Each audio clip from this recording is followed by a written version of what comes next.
W. So, ang number 6 in Hebrew ay letter Vav. Aleph, Bet, Gimel, Dalet, Hey, Vav. Number 6. And the year of the Hebrew calendar, 5786. Sa atin naman, 2026. Now, ano po ang ibig sabihin nun? Una, punta muna ako sa Gregorian calendar. Gregorian calendar is 2026. Tayo ngayon. Today is January 11, 2026. Ang number 26, okay, pakinggan nyo mabuti to. Ang number 26 is the name of God. Okay, what is the name of God in Hebrew? What is the name of God in Hebrew? Hebrew. Yes. Yud, Hey, Wah, Hey. Yud is Y, Hey is H, Vav is W, and another Hey. Yud, Hey, Vav, Hey.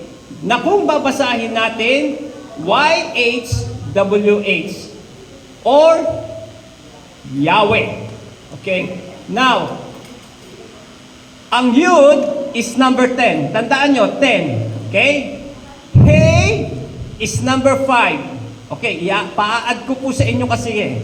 So, anong number yung Hey? Kasi Yud, Hey, Wah, Hey. Yud is number Aleph, Bet, Gimel, Dalet, Hey, Vav, Sayin, Ket, Ted, Yud. Number 10. Okay, pa-add ko kasi sa inyo. Bakit?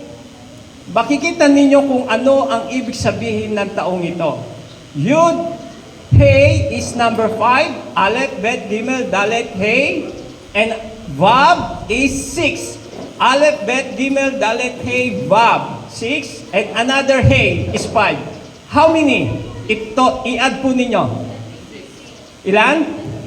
26. Anong taon ngayon? 20. You see? This is the year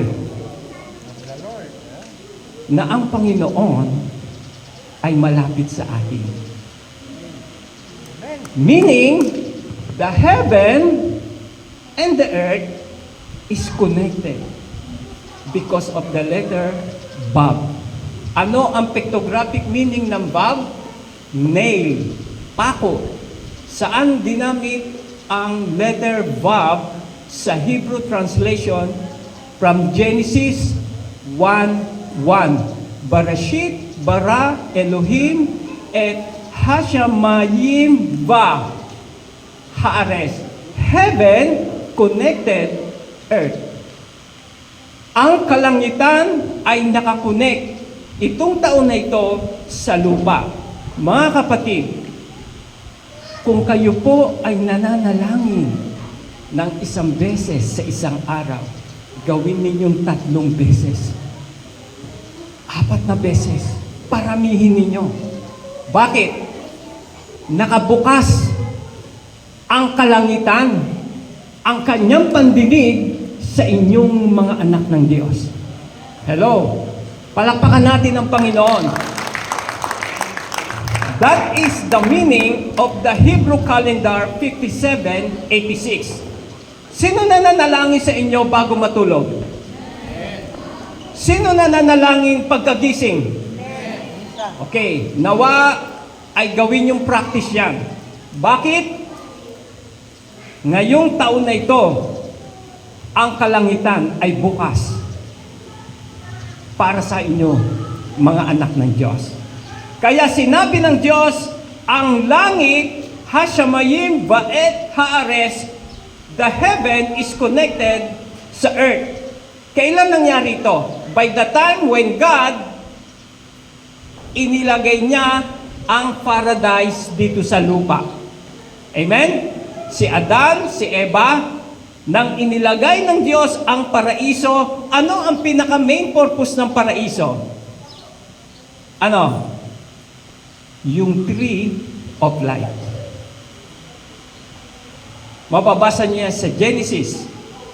Okay?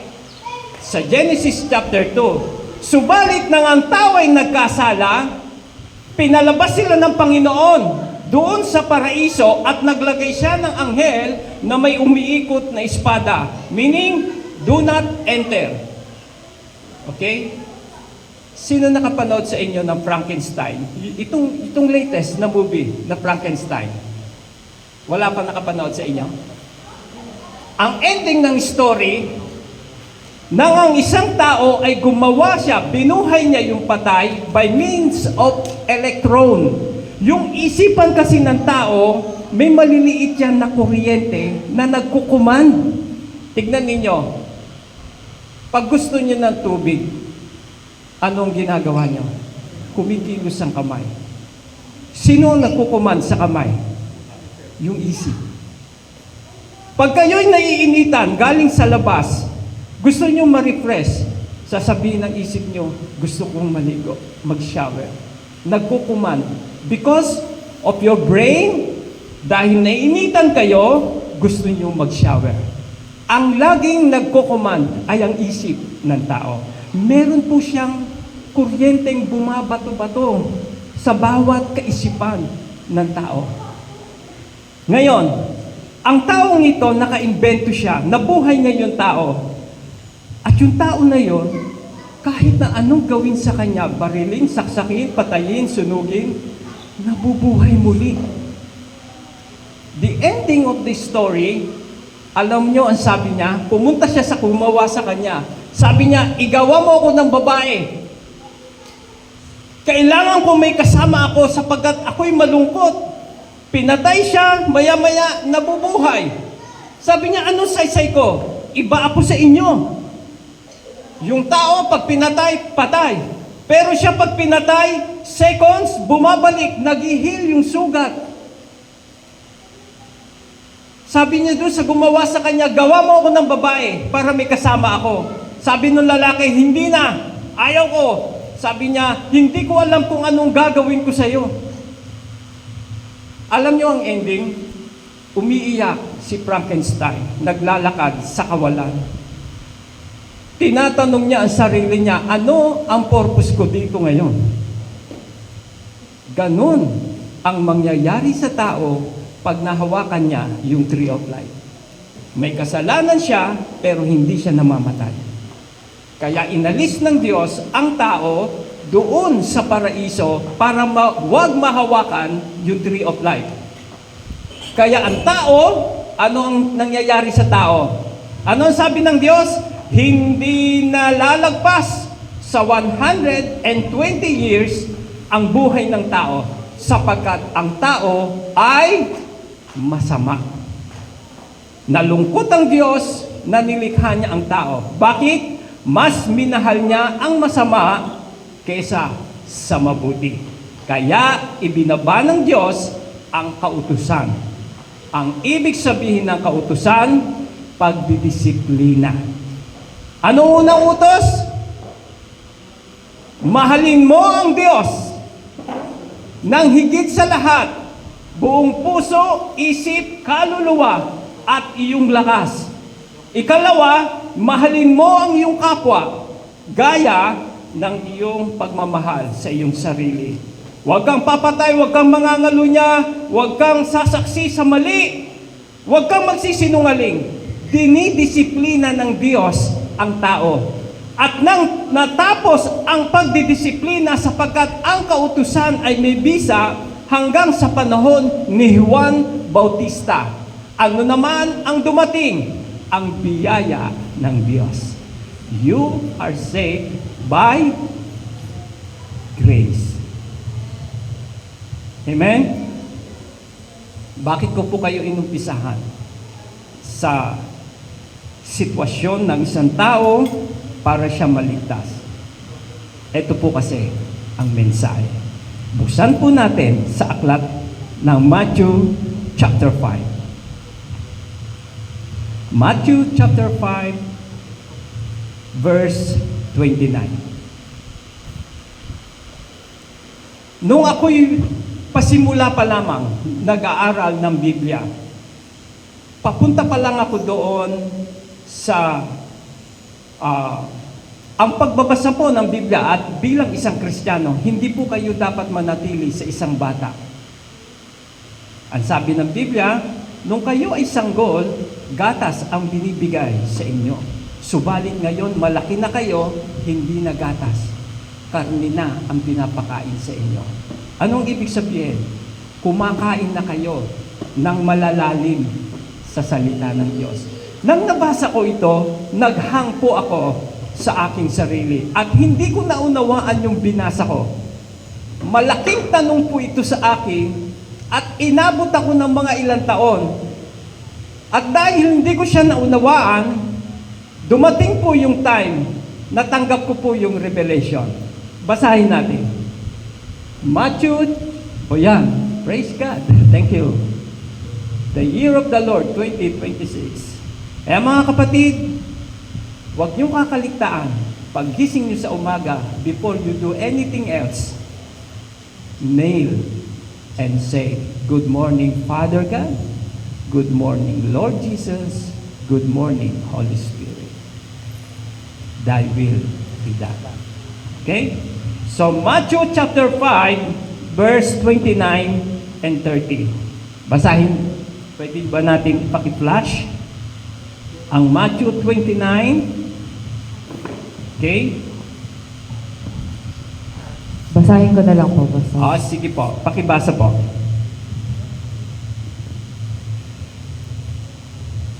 Kung ang kanang mata mo ay nagiging sanhi ng iyong pagkakasala, dukitin mo ito at itapon. Mabuti pang mawalan ka ng isang bahagi ng iyong katawan kaysa ang buo mong katawan ang itapon sa impyerno. Kung ang iyong kanang kamay naman ay nagiging sanhi ng iyong pagkakasala, putulin mo ito at itapon. Mabuti pang mawalan ka ng isang bahagi ng iyong katawan kaysa ang buong mong katawan ang itapon sa impyerno. Narinig niyo mga kapatid? Kung ang mata mo ang nagiging sanhi ng iyong pagkakasala, ano ang sabi? Ano ang sabi? Dukutin, itapon. Bakit? Mas maganda umakyat ka sa kalangitan, iisa ang mata mo. Kaysa dalawa ang mata mo, pupunta ka ng impyerno. Kung ang iyong kamay, ang kanang kamay mo ang nagkasala, ano ang sabi? Putulin. Mas magandang umakyat ka sa langit na iisa ang kamay, kaysa dalawa ang kamay mo, pupunta ka ng impyerno. Ano ang ibig sabihin nito? Sabi ko po sa inyo, nung unang nabasa ko to, naghang po ako. Hindi ko ito naintindihan. At dumating po after how many years, may revelation po akong natanggap. Sabi ko, Lord, your word is true. Tunay ang iyong salita. Mga kapatid, sino nakaunawa sa inyo sa talatang ito? Kung meron po kayong nauunawaan, bibigyan ko po kayo ng time magpaliwanag. Ang sabi ko kanina, dumarating sa tao, hindi po kayo nananatiling bata sa pananampalataya. Dumarating po tayo, ilang taon na po ang church na ito? Totally, in total, from the beginning. 16? 15. Dapat po, karnina ang kinakain natin. Opo. Ano ang kakaiba ng 6 years old, 7 years old, sa 15 years old? Alam na niya ang mabuti at masama. Pero yung 6 years old, nangangapa pa yan. Nakadepende lagi yan sa nanay niya, sa tatay niya. Nakadepende pa siya kung ano ang kanyang dadamitin, paliliguan, tuturuan, pakakainin, hindi na gatas, kundi kumakain na yan ng gulay, isda, minsan karne. Why? Papunta na siya sa maturity. Ang buhay Kristiyano, hindi lamang po yan nananatili sa pagiging bata. Alam niyo po pag nanatiling bata ang isang Kristiyano, Napakadaling ma-open. Hindi lang nakamayan ni pastor, nagtatampo na. Hindi lang nabati ni pastor, binati yung iba, siya hindi nabati. Si pastor, lagi naman ako nandito, hindi malamang ako binati. Ganun po ang nangyayari. Nagiging matampuhin. Hindi po kinakailangan maging matampuhin ang isang mananampalataya. Bakit? Si pastor sumasamba rin kay Lord. Kayo'y sumasamba rin kay Lord. Ano ang sabi? There is one body, one spirit. Just as you were called to one hope when you were called, meron tayong iisang Panginoon. Okay. Si pastor ay ginagamit lamang ang kanyang labi upang ibukas niya ang salita ng Diyos. Okay? At siya ay nakadepende sa Biblia. Kung ang isang pastor hindi nakadepende sa Biblia, huwag niyong pakinggan.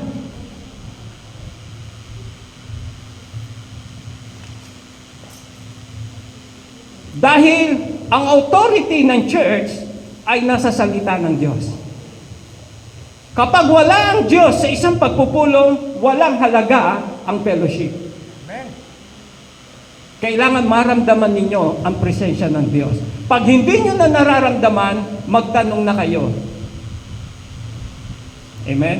Now, ano ang ibig sabihin nito? Puputulin ba natin ang ating kamay? Dahil sabi ni Lord Jesus, mas magandang umakyat ka sa langit, iisa ang kamay mo. Kaysa dalawa, nasa impyerno ka. Ano pipiliin mo? Sino gustong pumunta sa langit? Isa ang kamay nyo. Kaya nyo? Ano ibig sabihin nito? Mas mabuti pang dukutin mo ang iyong mata dahil ito ang nagiging sanhi ng iyong pagkakasala. Dahil mas magandang umakyat ka sa langit, pikit ang iyong isang mata at dilat ang isa. Ay, gusto ko yun, Lord. Mas mabuting umakyat sa langit na iisa ang kamay kaysa dalawa nasa impyerno ka. Ayoko kahit na isang kamay lang, Lord. Okay na. Pero literal ba ito? Kung ito ay literal, may putol na ang kamay sa inyo ngayon. Ha? Wala. Tingnan nyo po. Ano ang ibig sabihin ng talatang ito? Na kung tayo ay nagkasala, mas mabuti pang alisin ito sa atin.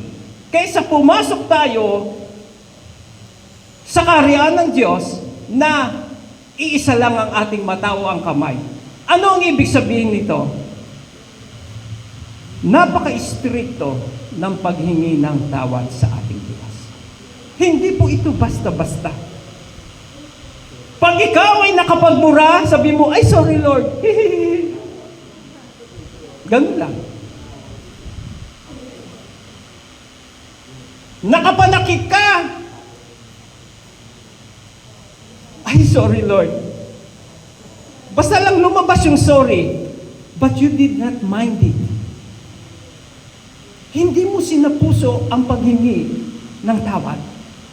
Kaya ang kasalanan, nagiging paulit-ulit at nagiging immune kahit Kristiyano ka na. Kaya mahalaga na maunawaan natin kung ano ang tama at mali. Sapagkat ang ating Panginoong Diyos, nang sinabi niya, nang nagkasala ang tao, anong sabi ng Diyos? Tignan mo ang tao. Naging katulad natin na nakakaalam ng mabuti at masama. Ang Diyos lang ang may authority nun. Pero ang tao, hindi dapat. Bakit?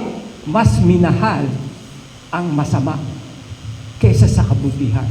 Kaya ginunaw ng Diyos sa Genesis chapter 6 ang mundo sa pamamagitan ng tubig.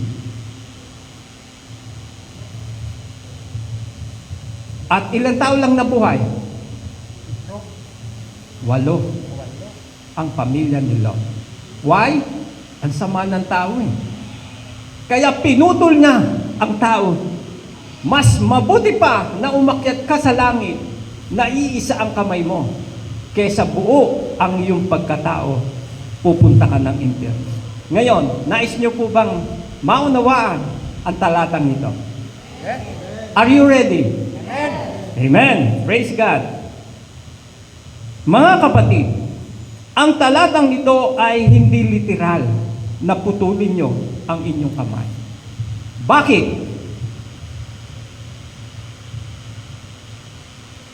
May kasalanan na hindi mo ginawa at ito ay nabuo sa iyong isipan. Hello? In the biblical ethics, what is mean by ethics?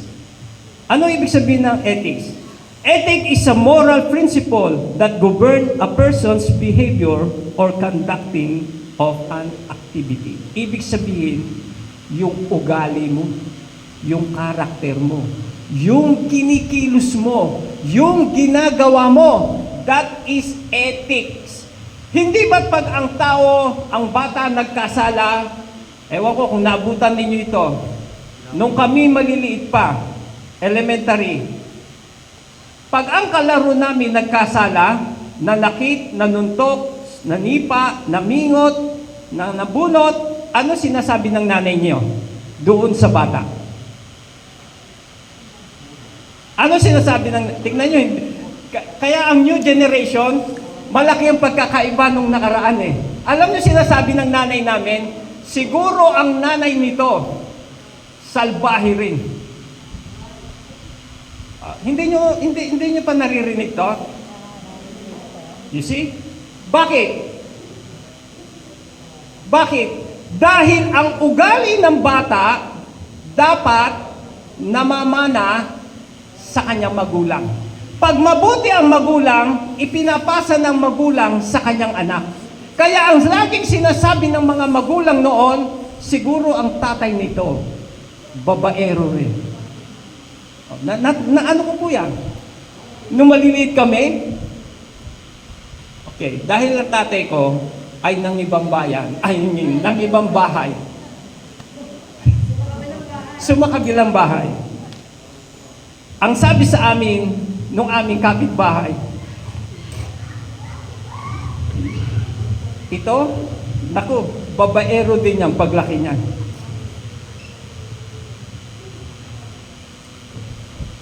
May kasalanan po tayo na hindi mo ginawa. Hello, makinig kayo mabuti. Hindi nyo ginawa, pero nabuo sa inyong isipan. Bakit? Okay? Bakit ganon? No? Basahin natin ang 1 Corinthians chapter 15, verse 30. 1 Corinthians chapter 15, okay. Medyo hindi muna ako mag-Hebrew ngayon. Dito muna tayo sa ibabahagi ko po sa inyo ang ibig sabihin ng talatang ito sapagkat taon po bago ko ito naunawaan. Okay? Sabi ng 1 Corinthians chapter 15 verse 50, tignan po ninyo ang sabi ng Biblia. Ito ang ibig kong sabihin, mga kapatid. Ang binubuo ng laman at dugo ay hindi maaaring makabahagi sa kaharian ng Diyos. At ang katawang nasisira ay hindi maaaring magmana ng kaharian ng Diyos. Meaning, itong katawan na ito, kahit putulin mo ang kamay mo, hindi ka pa rin papasok sa kaharian ng Diyos. Literally. Bakit? Hindi po kasi ito ang aakyat sa langit. Ang katawan na ito. Ano ang aakyat sa langit?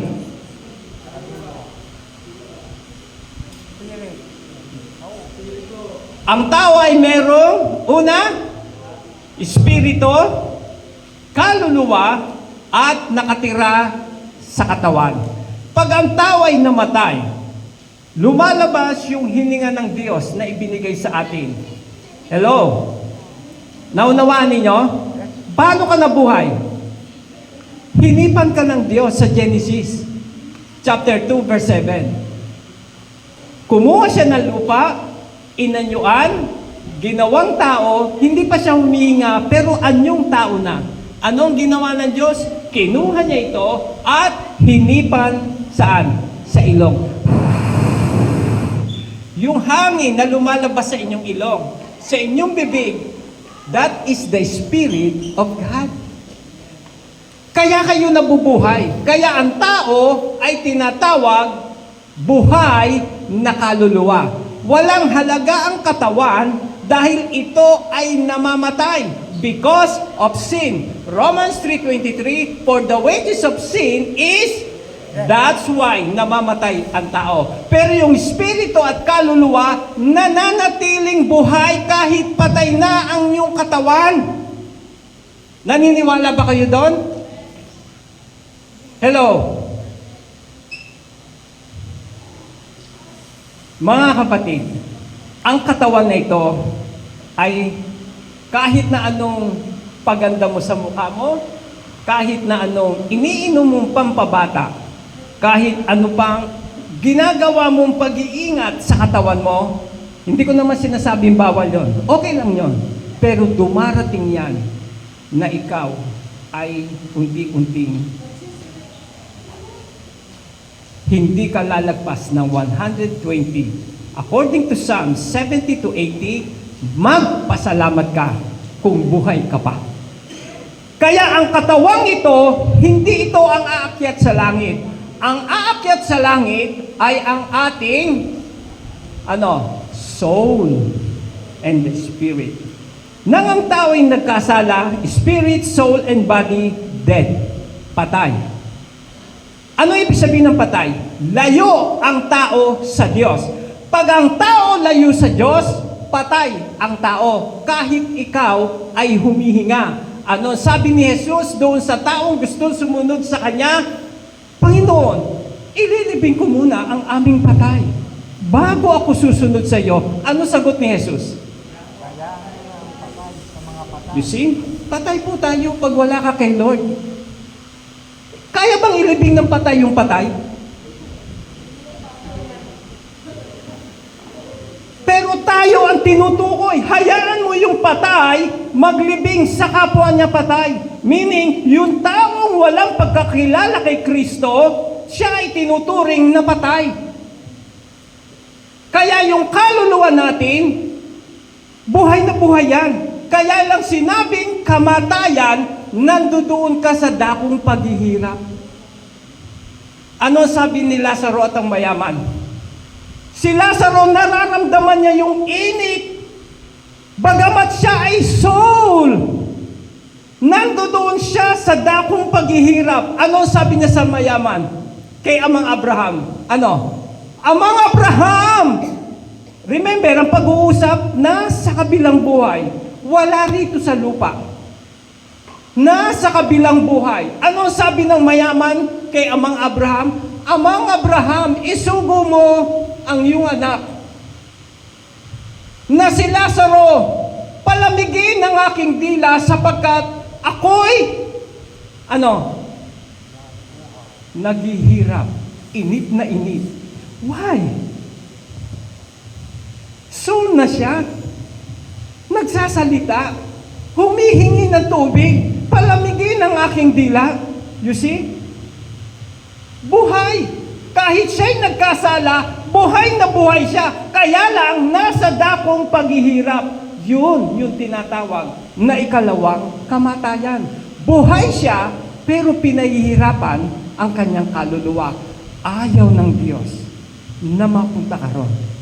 Kaya ang sabi niya, mas mabuting putulin mo ang iyong kamay kaysa pumunta ka sa impyerno na dalawang kamay mo, kumpleto ka, pinahihirapan ka naman.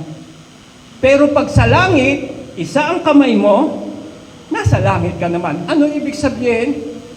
Mga kapatid, kung putol ang kamay mo nang ikaw ay namatay, pag akyat mo sa langit, dalawa na ang kamay mo. Kung ang mga Pilipino tinataguri ang mga pango, Pag-akyat mo sa langit, ang tangos ng ilong mo. Bakit? Walang pangit sa harapan ng Diyos. Kung lagi mong minemake ka pa ng mukha mo, may mapulang, sa harapan ng Lord, namumula-mula ang pisngi mo. Bakit? Walang impyerno doon, hindi mainit doon. Ang ganda ng klima doon. Anong sabi sa Genesis? Yung kristal na tubig ay dumadaloy, mamula sa taas, pababa, na parang kristal. Imagine mo, maliligo ka sa kristal. Kaya yung mukha mo, bago yan sa harapan ng Panginoon. Walang pangit sa presensya ng Diyos. Hello? Kaya hindi ito literal na putol ang kamay mo na aakyat ka sa langit. Bakit sinabi ng ating Panginoon ito? Dahil may mga bagay sa buhay natin, nag-iisip po tayo ng masama sa ating kapwa. Hello? Kahit ang tumingin ka sa babae, mga lalaki, o parang konti lang lalaki, no? Totoo yung sinasabi ng census. Darating sa huling araw, marami ang babae kaysa sa lalaki. No? Okay, mga lalaki wag naman samantalahin ang karamihan ng mga babae. Bakit po? May warning dito ang Panginoon. Hallelujah. Okay, balik tayo sa Matthew chapter 5. Okay. Itaas natin ang basa. Okay? Matthew chapter 5 verse 28. Yung binasa natin 29 and 30. Itaas natin ang 28. Dito makikita nyo kung ano yung sinasabi ng Biblia tungkol sa putulin mo ang iyong kamay at dukutin mo ang iyong mata dahil may mga kasalanan hindi mo ginawa. Hello, makinig kayo Sa batas ng tao, ang laging tinitignan, bakit mo ginawa? Halimbawa, nanakit ka ng kapwa mo. Kasalanan to o hindi? Kasalanan. Bakit? May batas po tayo, ang tawag yan, physical injuries. Nung ako'y kumuha ng NBI, dahil mag-abroad ako Sabi nung agency, kumuha ka ng NBI, Police Clearance, NBI. Sabi ko, lagi akong may sabit sa NBI. Ang kaso ko, serious physical injuries. Roberto Esteban, alias Bobby. Sabi ko, sir, hindi naman po ako yan. Wala ho akong sinasaktan. Sir, nakasulat po rito Bumalik ko kayo next week. Kailangan po namin tignan ng record nyo. Kapangalan ko. Ang kaso ko ay serious physical injuries. Sir, wala naman ho ako sinasaktan. Tsaka wala akong alam na dinimanda ako dahil sa pananakit. Sir, pasensya na po. Ito po yung protocol dito. So, naghintay na naman ako na 1 linggo. Napakahirap. Tuwing uwi ako ng Pilipinas, ganon at ganon at ganon at ganon na sinasabi sa akin. Sabi ko, sir, ilang beses na akong kumukuha sa inyo ng NBI. Baka panlima na to. Lagi ninyo kong pinaparatangan. Pwede po bang tanggalin nyo na yan sa record ko? Ay tinanggal. Pagkukuha ko, Roberto Esteban Jr., clear. Kakasuhan nyo kung hindi ko naman ginawa sa batas ng tao. Ang kasalanan mo, pag ginawa mo, mas mataas ang panuntunan ng Biblia. Inisip mo pa lang, kasalanan na. Okay, basahin natin ang verse 28. Tignan niyo po kung paano hinahatulan ng Diyos ang mag-asawang naghihiwalay. Okay? Mamaya, mga kalalakihan, mahalin ninyo ang inyong asawa. Iyan ay utos ng Diyos. Babae, mahalin mo ang iyong asawa. Lalaki, mahalin mo ang iyong asawa. Bakit? Kung yan ay may kahinaan, lalaki, pagtyagaan mo na. Kaysa mapunta ka sa impyernong hiwalayan mo yan. Sa lumang tipan, pag ang isang lalaki, isang babae, naghiwalay, at yung hiniwalayan, nag-asawa, ang sabi diyan, tinutulak mo yung asawa mo na mag-asawa sa iba. Kaya hindi pinapayagan ng Biblia ang paghihiwalay. Bakit? Dahil itinutulak mo ang iyong asawa sa pag-aasawang muli. At yon ang kaso ay adultery or bigamy.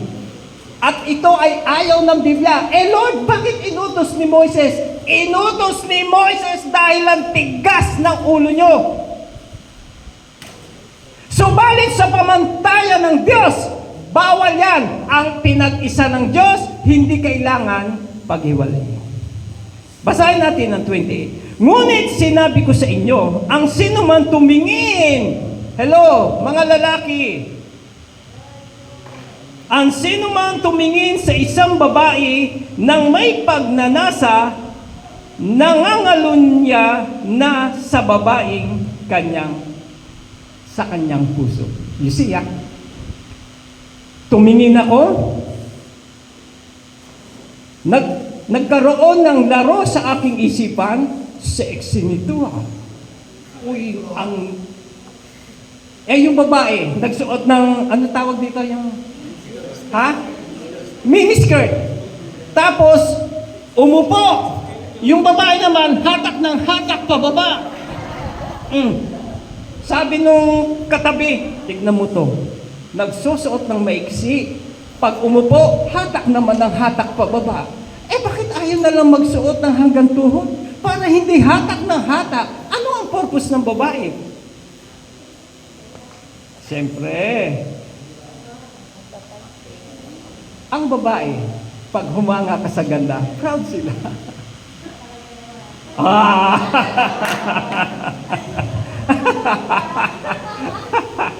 Pag ang isang lalaki tumingin sa isang babae, okay, hindi ko nalalaliman doon dahil medyo for adults only. Ano ang sabi? Tignan ninyo pag ang isang lalaki, hindi naman niya ginawa ng masama yung babae, pero nabuo na sa kanyang isipan ang hindi maganda, nagkakasala na siya ng pangangalunya. Ang isang lalaki at isang babae, hindi pwedeng magsiping ng walang kasal. Pag ito'y ginawa ng isang lalaki at isang babae, pumapasok sila sa pagkakasala. Bakit? Hindi po yun ang origin ng pagkakalikha sa tao. Nang nilikha ng Diyos ang lalaki, hindi naging masaya yung lalaki. Kumuha siya ng babae sa tadyang ng lalaki, at paggising ng lalaki, anong sabi niya? Sa wakas, siya'y dugo, laman, at buto ko. Pinag-isa sila ng Diyos. Ano sabi sa kanila? Go and replenish the earth. God bless them. Kaya iiwan ng lalaki ang kanyang magulang, gayon din ng babae. Sila'y magiging isa. At kapag ang isang lalaki tumingin sa babae ng may masamang pagnanasa, nagkakasala na siya ng pangangalunya. Kaya kailangan humingi ka ng tawad sa Diyos. Kung ikaw ay may pusong malambot at ikaw ay nakakuunawa sa Biblia, hihingi ka ng tawad sa Diyos. Subalit kung hindi mo naiintindihan ng Biblia, okay na yan sa iyo. Sino ang magkakaso sa iyo? Meron ba magkakaso sa iyo? Wala. Pero sa batas ng tao, ang kinakasuhan, kahit tumingin ka na may pagnanasa, hanggat hindi mo ginagawa, wala kang kasalanan. Sa batas ng Diyos, nagkasala ka na. That is a biblical ethics. Kaya mas malalim ang kautusan ni Kristo kaysa sa kautusan ni Moises. Kaya ang sabi ng Biblia, yung lumang kautusan, pinalitan niya ng bagong kautusan. Sa lumang tipan kasi, pag ang lalaki at babae nahuli, hinaharap sila sa matatanda at hahatulan. Anong kamatayan? babatuhin hanggang mamatay. Stone to death. Subalit kay Jesus, nabuo pa lang sa isipan mo, patay kang bata ka. Hindi mo namang ginawa, pero may kasalanan ka, yun ang ibig sabihin. Mas mabuti pang pumasok ka, dahil kung ito ay hindi ka nag-repent, kaya the title of this message is strictly repent, magsisi ka. Hindi lamang deliberately, but in your mind, in your heart, in your spirit, nagkasala ka na. Bakit? Nire-rape mo na yung babae sa isipan pa lang.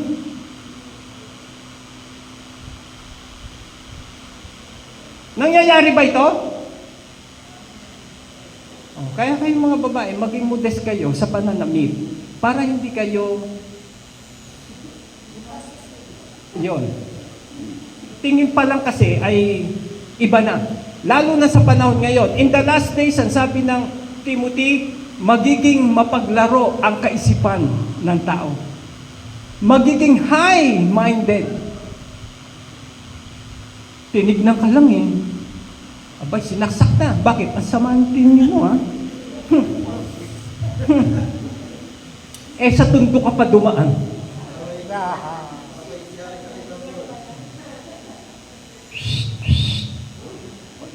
Narinig ng boyfriend. Sandali lang. Kita tayo sa bahay. Sasabihin niya sa girlfriend niya, uwi ka muna, saglit lang ako. May dala. Ano? Ba't mo binabastos yung girlfriend ko? Ba't ganyan ang titig mo? Hindi makapalag, may hawak eh. You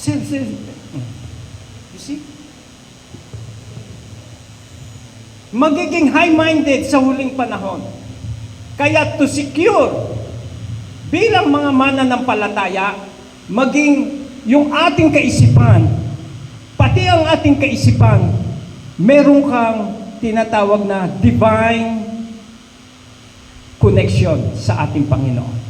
Maging malaya, wala kang iniisip. Bakit? Kahit na ang galit, ano ang sabi ng Diyos? Ang galit mo ay huwag mong hayaang lubugan ng araw. Galit pa lang yon, hindi ka pa gumagawa, galit pa lang yon. Bakit? Pag ang galit, hindi ka nag-repent, naiipon yan. Pag yan naipon, parang yung bomba na puputok. Konting salita pa lang, presko ka eh. Kung makatitig ka, para kang ano eh. Titig pa lang yun. Kaya ang tao, mga kapatid, sinasabi ng Biblia, na mas magandang pumunta ka sa Kanya, na iisa ang kamay mo. In spiritual, ito po ay spiritual na pangungusap. Na may mga kasalanan tayong nabubuo sa ating kaisipan, hindi mo pa ginagawa, nagkakasala ka na dahil sa maling pag-iisip. Huwag mong pag-isipan ng masama ang kapwa mo. Amen. Anong utos ni Lord? Mahalin mo ang iyong Kapwa. Lord, talo ako. Kaaway ko nga ito eh. Paano ko bibigyan ng ulam itong kapitbahay ko? Chinichismis ako sa kapitbahay namin. Minamarin din sa kong ito eh. Paano ko bibigyan ng ulam to? Sabi ni Lord, mahalin mo ang iyong kaaway. May dala ka ngayong ulam. Ibibigay ko ba ito? O baka ibuhos ko pa ito sa mukha nito eh. Kumukulo pa yung sinigang. Hop, hop, hop. Sabi ni Lord, mahalin mo ang iyong kaaway. Lord, lugi ako. Pinaghirapan ko ito, bibigyan ko ito. Minamarites ako nito eh. Yun ang utos ni Lord. Bakit? Gusto ni Lord maging malaya ang iyong kaisipan, ang iyong puso sa kasalanan. Dahil pag ito'y naiipon ng naiipon, darating ang time, imamarites mo rin siya. Kaya ang nais ng Panginoon, malinis ang iyong isipan, malinis ang iyong puso. Mas magandang humarap ka sa Kanya nang may malinis na puso. Alam niyo po ba, kaya sinabi ng Biblia, hindi kayo mahihiya sa pagdating ng Panginoon. Bakit? Bakit? Malinis ang inyong puso at isipan. Kahit na yung kaaway ninyo, minamahal ninyo. Walang bagay na ikaw ay hop, sandali, tignan ko yung pangalan mo kung nakasulat sa aklat ng buhay.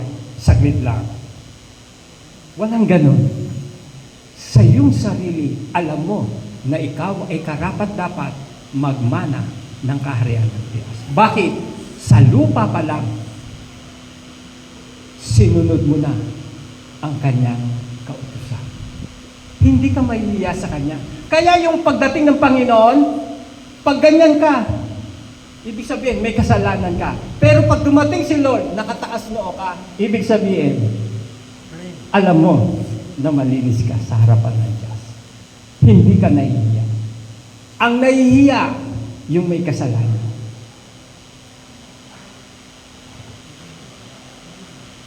Pagdating ng anak, Mami, bakit ang ganda-ganda mo ngayon?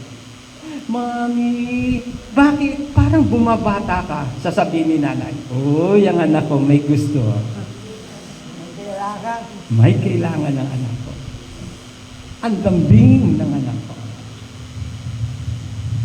Pag ang anak ay walang kasalanan, malaya siya humarap sa kanyang magulang.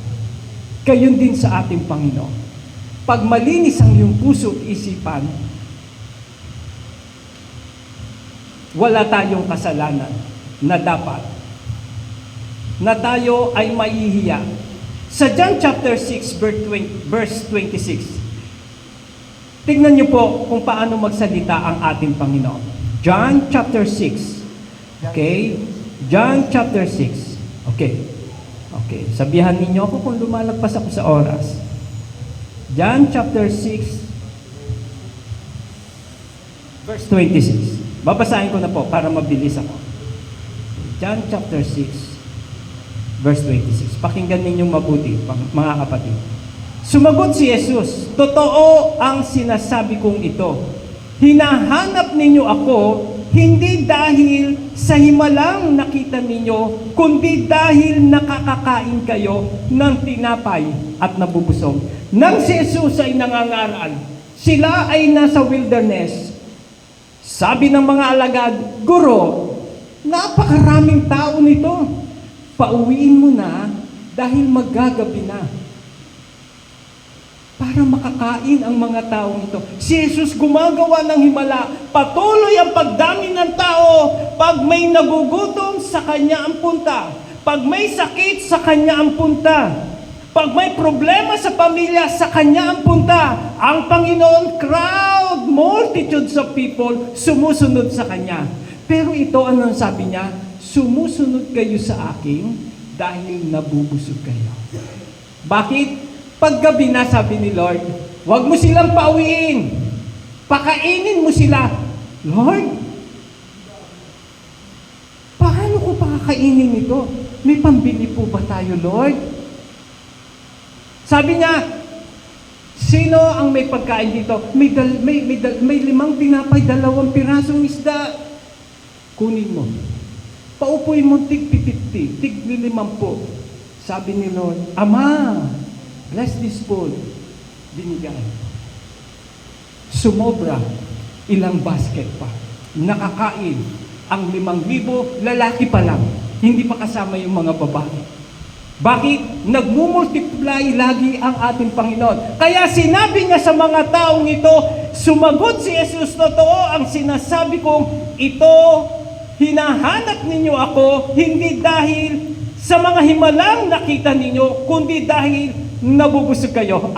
Doon na, okay Lord. Pag nag-pray si Lord, libre na ang pagkain ko. Sunod sila ng sunod sa ating Panginoon. Ano sinabi ni Jesus? Pakinggan ninyo po ano sinabi ni Jesus dito. No? Ma-amaze kayo sa sinabi ni Lord. Verse 53 ng John chapter 6. Verse 53. Sinabi ni Jesus, pagkatandaan ninyo, malibang kainin ninyo ang laman ng anak ng tao. Sabi niya, kainin ninyo ako. Hindi kayo magkakaroon, maliban na hindi ninyo ako kainin, hindi kayo magkakaroon ng buhay. 54, ang kumakain ng aking laman at umiinom ng aking dugo ay may buhay na walang hanggan. Sabi ng mga taong sumusunod kay Jesus, ano kami, zombie? Cannibal? Kakainin namin ng taong ito? Bakit? Eh yun ang sinabi ni Jesus eh. Okay? Ang kumakain ng aking laman at umiinom ng aking dugo ay may buhay na walang hanggan at muli ko siyang bubuhayin. Pag kinain ninyo ang aking laman at ininom nyo ang aking dugo, mabubuhay kayo. Hindi maintindihan ng tao yung sinabi ni Jesus. Verse 55, sapagkat ang aking laman ay tunay na pagkain at ang aking dugo ay tunay na inumin. Ang kumakain ng aking laman at umiinom ng aking dugo ay nananatili sa akin at ako sa kanya. Isinugo ako ng buhay na Ama at ako'y nabubuhay dahil sa kanya. Gayon din naman, sino mang kumain sa akin ay mabubuhay dahil sa akin. Ito ang tinapay na bumaba mula sa langit, hindi ito katulad ng kinakain ng inyong ninuno sa ilang, namatay sila kahit kumakain yon. Kung babasahin niyo kung tuloy-tuloy, sabi rito, narinig ito ng kanyang mga alagad at marami sa kanila ang nagsabi, mabigat na pananalita ito. Bakit? Sinabi ni Jesus, kainin ninyo ako, mabubuhay kayo. Inumin ninyo ang aking dugo, mabubuhay kayo. You see? Literal. Subalit pag nagbabasa kayo ng Biblia, hindi lahat literal. Ito ay espiritu.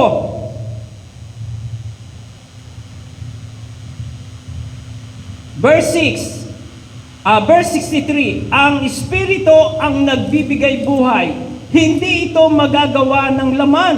Ang salitang sinasabi ko sa inyo ay espiritu at ito'y nagbibigay buhay.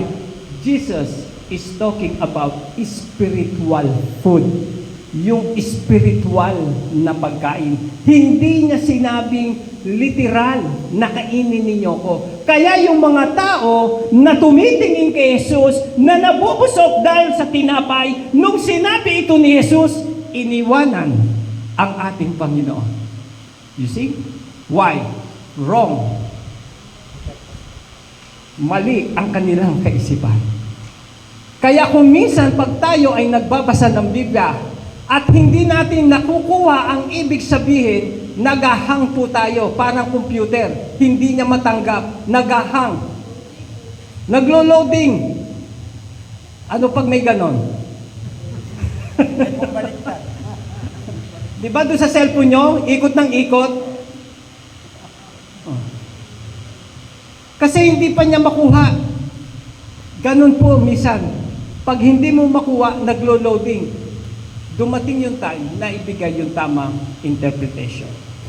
Kaya humarap siya sa kanyang mga alagad.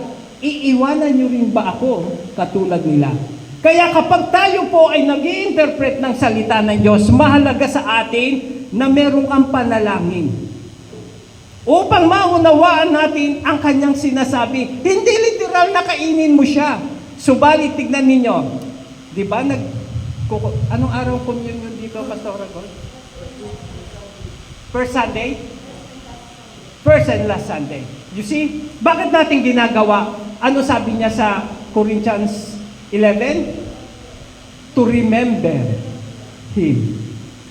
This bread is symbolized as the body of Christ.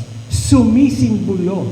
Yung salitang sinabi ni Jesus, sumisimbolo sa panahong darating na kinakain natin ang tinapay, Nakikiisa tayo sa Kanya, sa Kanyang kahirapan, dahil ang kasalanan mo, siya na walang kasalanan, pinasan niya ang kasalanan mo. Kaya kapag tayo kumakain, ibig sabihin, pinasan mo yung paghihirap ni Kristo. Sumasang-ayon ka, sinasamahan mo siya, kaya tayo ay nagkakaroon ng pangunawa na tayo ay ligtas sa pangalan ni Jesus. Bakit? Yung kasalanan mo, pinasan ni Jesus, at ikaw ngayon ay partaker of His body. Kaya pag may communion, huwag kayong absent. That is the symbol of this verse. Kainin ninyo ako, magkakaroon kayo ng buhay na walang hanggan. Kaya ang biblical ethics ay mas malalim kaysa sa batas ng tao. Ang tao, kaya ka naparusahan, ginawa mo. Pero kay Kristo, nabuo pa lang sa isipan mo, humingi ka na ng tawad sa Kanya. At pag hindi ka humingi ng tawad, ano ang mangyayari sa'yo? Ano? Pagsisisihan mo ito.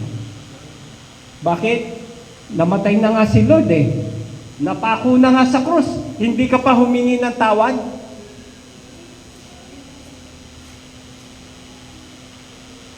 Hello?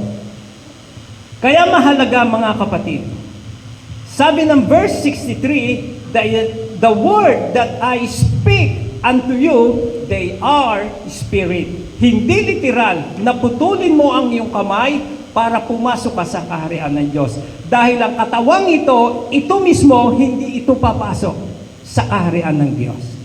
Ang papasok, yung inside of you, yung spirit and soul. Kaya tignan nyo, pag may patay, kahit na anong kurot, tusok ang gawin mo, hindi nakikilos. Why? Yung spirit, yung soul, lumabas na sa kanya. Bumalik na sa nagbigay sa kanya. Ang sabi ng Ecclesiastes, yung espiritong ibinigay sa iyo ng Diyos, pagpatay na ang katawan, babalik sa kanya. Ang malaking katanungan, yung soul. Saan pupunta ang iyong kaluluwa?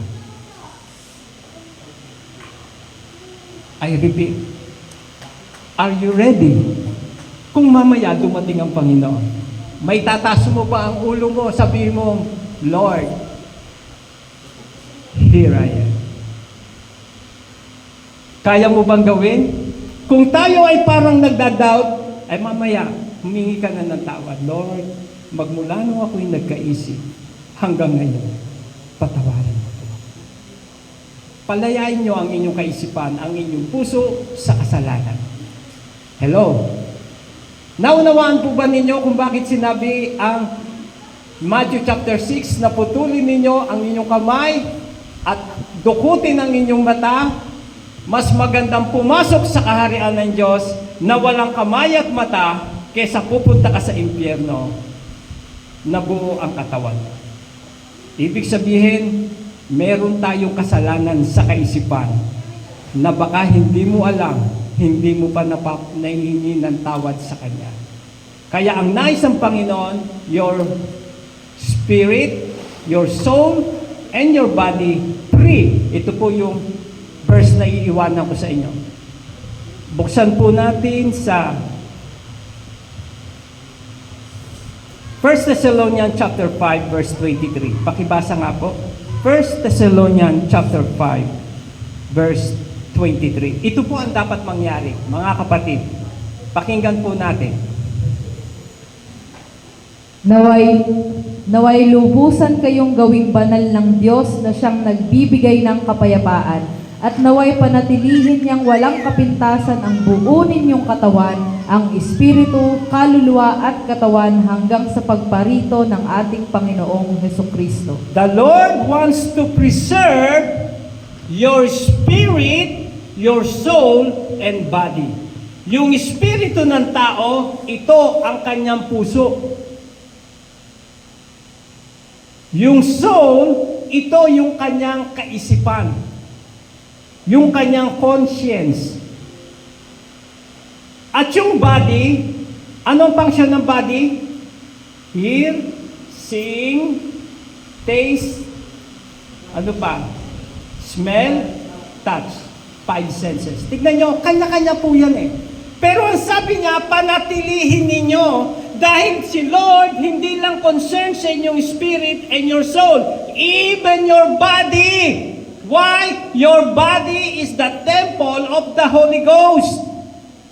Pinapanahanan ng Espiritu ng Diyos. Nais niya na ma-preserve ang spirit, soul, and body. Pag ito'y na-preserve, salamat, Panginoon. Alam mo, sa pagbabalik niya, kasama ka. Why? You preserve holy, blameless, until the coming of the Lord. Tayo po'y manalangin. Dakilang Diyos, salamat po sa iyong salita na nagbibigay sa amin ng kaalaman, karunungan, upang kami magpatuloy ng may kabanalan sa iyong harapan. Patawarin mo po kami sa mga bagay na nabuo sa aming isipan na hindi nakakalugod sa iyong harapan sapagkat mas magandang pumasok sa kaharian ng Diyos na iisa ang kamay, iisa ang mata kaysa sa impyerno na dalawa at buo ang iyong katawan. Salamat, Panginoon, sa aming isipan. Tunay na kailangan naming ihingi ng tawad ang lahat ng aming mga nagawang pagkakasala. Amang Banal, patawarin niyo po kami. Nawa, kami po, ang aming pangalan ay nakasulat na sa aklat ng buhay. Turuan niyo po kami kung paano magmahal. Kahit sa aming kaaway, ay maipakita namin ang iyong kadakilaan. Amang Banal, pagpalain niyo po ang gawain ito. Sa iyong kamay, tinatagubili ko po, Panginoon, ang iglesyang ito. Sa pangalan ng Ama, Anak, at ng Espiritu Santo, lahat magsabi ng Amen. Amen.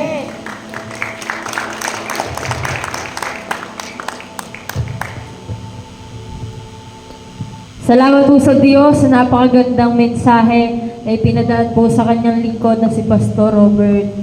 Ayan, tayo naman po ay dadako na sa pagbibigay na pangungunahan po ng ating kapatid na si Ate Karil. Palakpak po sa Diyos sa kanya pong buhay. Salamat sa Diyos. Sabi nga, ang kautusan ng tao ay dapat may magawa ka. Pero pagdating sa kautusan ng Diyos, naisip mo pa lang nagkakasala ka na. Kaya po, karapat dapat sambahin ng Diyos kasi